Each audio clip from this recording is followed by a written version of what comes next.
방을 하나 주고 그 모든 방을 정리해주고 하면 그건 하인 아닌가요? 호텔 아닌가요? 어떻게 보면 그런 개념처럼. 아이가 자기 방을 너무 일찍 가지면 어떻게 되나요?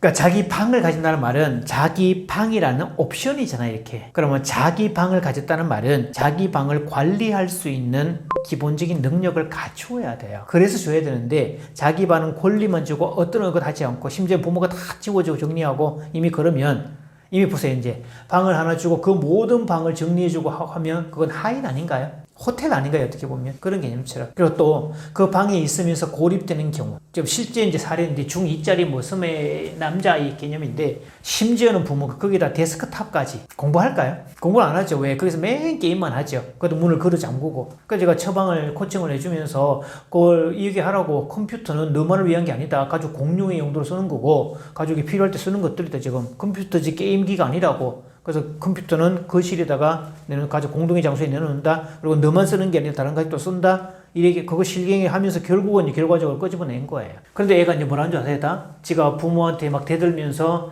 자기 컴퓨터를 끄집어낸 거에 대한 기분 나쁜 그거라고 지가 어떤 행동을 정당화하려고 하죠. 제가 또 얘기했죠. 그게 별개 문제인데 지금 네가 그 행동을 하면 거기에 따른 페널티를 부여받을 거라고. 그러니까 아이들이요, 그런 객관적 구분하는 작업들이 안 돼요. 그러니까 이걸 심리의 고착이란 말을 쓰는데, 그러니까 사고가 이렇게 갓난아기 수준에 고착되면 타인이라는 개념 자체가 없어요. 갓난아기의 특성 자체가 자기 중심성이고 자기 위주로만 돌아가거든요. 그럼 이 현상이 지금 초등생, 중고생들까지 이어지고 있고 이 사회에까지 지금 계속 만들어지고 있죠. 이게 심리적 고착이에요. 갈수록 심해지고 있죠, 이런 거. 아이 방 주는 시기 언제가 좋을까요? 그러니까 적어도 이제 제가 볼 때는 유치원 정도까지 주는 건 그렇게 의미 있다고 보진 않고요. 그렇더라도 자기 방을 주더라도 반드시 어떤 해야 될 지침들을 줘야 돼요. 이를테면 정리정돈을 한다든지 문을 열어놓는다든지 이런 거. 방문 닫는 문제도 있는데 상담 왔다 보면 애들 방문 걸어 잠근다는 집도 많아요. 이 얘기를 하죠. 방문을 걸어 잠근다는 이야기는 네가 특별한 비밀스러운 뭔가를 할 때 속옷을 갈아입거나 혹은 중요한 통화를 해야 되거나 방해받지 않거나 무슨 뭐 중으로 교육을 받거나 제3자의 침입을 받지 않거나 그런 목적에 의해서 문을 닫는 거고, 그렇다 할지라도 거기에 대한 내용은 가족들이 다 이미 알고 있는 상태에 정보를 준 상태에서 하는 거라고. 그런 거 없이 임의로 문을 닫는다는 개념은 그 네가 뜻하지 못한 행동을 한다는 얘기가 되는 거고, 그래서 우리가 너의 프라이버시를 보장해 주지 않을 것도 아닌데 네가 그렇게 하는 건 용납이 안 된다고. 그래서 어떤 집은 문짝을 뗀 집도 있었어. 남자인데 문짝을 뗀다고. 네가 속어서 그런 거 아니면 왜? 이 집은 분명히 내 집이고 네가 네 방이 아니라 너의 방이라고 우리가 명명해 준 공간이지 소유가 네 게 아니라고. 나중에 네가 어른 돼서 네가 스스로 돈 벌고 네가 네 방을 만들면, 네 집을 사서 네가 네 방을 만들면 그때는 우리는 관여하지 않는다고. 근데 지금은 부모 아래에 있고 부모의 돌봄을 받고 있으면 이 집에 교육을 받아야지. 맞잖아요, 이제 아이들이. 그래서 아이들이 어떤 권리가 주어지면 거기에 따라 의무가 반드시 이게 형평을 맞춰야 돼요. 이거를 어릴 때부터 교육을 시켜야지 권리만 주고 의무를 이행 안 하면 아무것도 못해요. 그런 부분에서 아이들에게 일을 안 시키는 희한한 나라도 이 나라 한국이기도 해요. 아이들 일 시켜야 돼, 적절할 때. 그러니까 이를테면 애들 우리가 옛날에 앵벌이처럼 부모가 돈 벌어라고 애를 바깥에 보내거나 뭐 국을 시키거나 이러면 그건 학대지만 집안일을 하는 게 뭐 어떻게 앵벌이에요. 그것도 자기 방에 관한 이야기인데 기본이지. 그리고 아이가 기본적으로 할 수 있으면 주방에 와서 식탁도 도울 수 있고 수저도 놓을 수 있고 간단한 설거지도 할 수 있고 이런 건 해야지.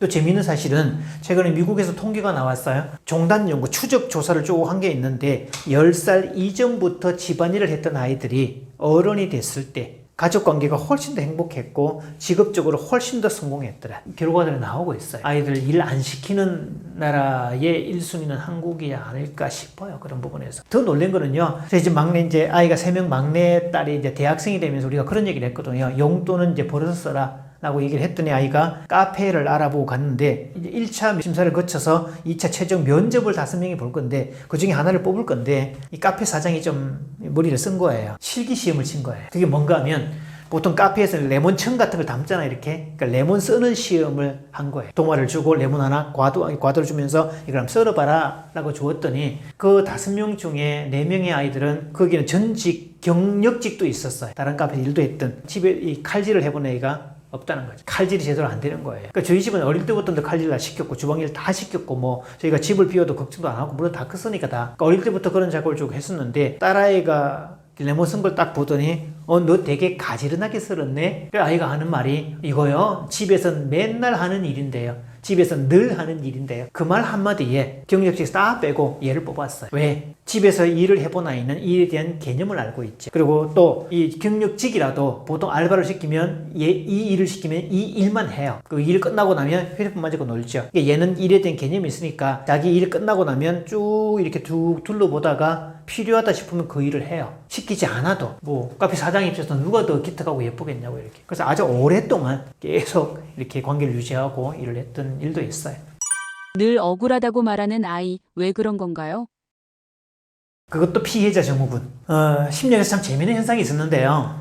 이런 경우, 자, 친구가 5명 있다고 생각을 해봐요. 어르신이 이제 혼자 사시는 어르신인데 늘 적적하고 외로운데 이제 고딩 5명이 그 집 앞에 와서 막 떠들고 그러는 거예요. 그래서 이놈들을 어떻게 좀 쫓아보낼까 생각했더니 갈 놈도 아닌 것 같고 괜히 그랬다가 그런 것 같고 이 어르신이 머리를 쓴 거예요. 그러면서 이제 그 다음날 아침에 나가가지고 어르신 흉내를 막 내면서 아이고 그냥 혼자 사는 거 막 적적해 죽겠는데 니놈들이 와가지고 여기서 막 그냥 시끌고 얘기하고 그러니까 사람 사는 맛이 난다. 아이고 그냥 내가 기분이 그렇게 좋다고 이러면서 사탕이나 사러 먹으라고 그냥 딱 1,000원씩 하나 준 거예요. 그 다음날도 1,000원씩을 또 줬어요. 한 이제 3일을 그렇게 연거푸 준 거예요. 연거푸를 주고 그 다음에 이제 그 다음날 그리고 한 3일쯤 있다가 어르신이 또 나타난 거예요. 이렇게 오늘도 왔냐? 아이고 그래 잘 놀다가 그러면서 막 들어간 거예요. 이게 애들이 전부 다 하는 말이 왜 오늘 돈 안 줘요? 라고 화를 내더라는 거예요. 이 논리가 성립이 돼요, 이게. 돈을 주고 안 주고는 어르신의 선택이잖아요, 지금. 얘네들 그냥 받았잖아요, 이런 거. 사실 아이들이요, 권리만 계속 부여받다가 어느 순간부터 권리가 적게 오거나 아니면 갑자기 의무가 부여되면 이를테면 애들한테 너 이거 떠들어서 잘 돌았고 용돈 받았으니까 이 앞에 그냥 그 빚이라도 하고 가라. 그럼 애들이 성질 낼 거 아니에요. 이런 개념이에요. 그래서 피해자 증후군이라고 다 그렇게 생각하는 거. 늘 억울해하죠. 부모가 해준 건 없고 너 자기는 뭘 시킨다고. 그렇게. 사실 그것도 주관적 판단이지 객관적 데이터는 아니에요. 그만큼 생각이 어리다는 거죠, 아이들. 그러니까 나중에 부모가 흔히 말하는 옛날에 그래서 이제 살인사건이 있었다 그러면 부모가 평소에 학대를 하고 막 미국처럼 혁대를 풀어서 애를 때리고 막 지속적으로 괴롭히고 그래서 어느 순간에 분노가 차여가지고 살인을 했다. 그러면 우리가 정상 참작이라는 개념이 있었잖아요. 그런데 최근에 와서는 거의 묻지마 살인 같은 경우가 계속 늘어나고 있죠. 그래서 어느 집에 이제 존속 살인 사건이 생겼는데 뚜껑을 열어봤더니 부모가 괜찮아, 교양도 있어, 직업도 괜찮아, 수입도 괜찮아, 부모가 말도 함부로 하지 않아, 학대를 한 적도 없어, 아무 그것도 없는데 어느 날 애가 갑자기 확 뒤집어진 케이스. 이게 뭔가 하면 주관적 분노를 쌓아둔 거예요. 이렇게 객관적 분노여야 되는데 여기는 사람들의 어떤 뭐랄까 공감이라도 얻을 수 있잖아요. 이렇게 그럴만하다, 그럴 수 있겠다. 그것들은 여기는 그것도 얻을 수가 없어요. 지극히 혼자. 그래서 아이들이 이거를 생각의 고착이란 말을, 혼자 생각이 고착되어서 계속 올라가는데 묘한 것은